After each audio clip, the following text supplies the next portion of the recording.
ব্রাহ্মণবাড়িয়ার সব এলাকাতেই একই চিত্র। প্রতিদিনই একটু একটু করে গ্রাস করছে মেঘনা ও তিস্তা। বর্ষা এলেই নদী এগিয়ে আসে মানুষের বাড়ির দিকে।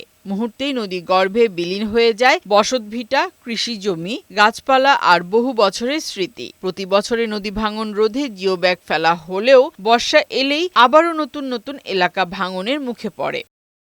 কাগজে কলমে বরাদ্দ ও ব্যয়ের অঙ্ক বড় হলেও নদীর তীরের মানুষের বাস্তবতা ভিন্ন।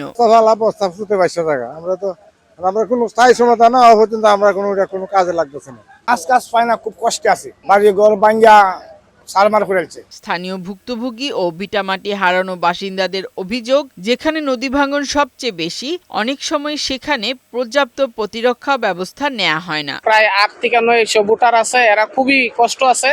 বিভিন্ন দেশে বিভিন্ন জায়গায় গিয়ে কাম কাজ করে খাইতেছে। আমাদের দুর্গতির আসলে সীমানা নেই। আমরা চাচ্ছি যে একটা স্থায়ী সমাধান হোক। নদী রক্ষা ও প্রকৃতি সংরক্ষণের সামাজিক সংগঠন তীর বাংলাদেশের আহ্বায়কের মতে, এক্ষেত্রে প্রকল্প ব্যয়, কাজের মান এবং বাস্তবায়নের স্বচ্ছতা নিশ্চিত করাও জরুরি। নদী ভাঙন কবলিত এলাকার যে মানুষজন আছে তাদেরকে রক্ষা করতে হলে অবশ্যই স্থায়ী বাঁধ নির্মাণ করতে হবে।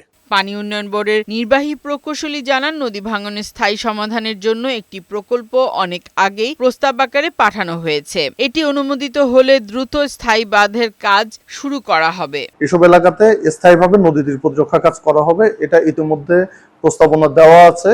আমাদের প্রকল্প প্রস্তাবনাটা বর্তমানে পানি সম্পদ মন্ত্রণালয়ে আছে এবং সেখান থেকে আশা করছি অতি দ্রুত পরিকল্পনা কমিশনে প্রেরণ করা হবে। স্থায়ী সমাধান না হওয়া পর্যন্ত ক্ষতিগ্রস্ত এলাকায় ভাঙন রোধে প্রয়োজনীয় প্রতিরোধমূলক ব্যবস্থা নিতে পানি উন্নয়ন বোর্ডকে নির্দেশনা দিয়েছেন বলে জানান জেলা প্রশাসক।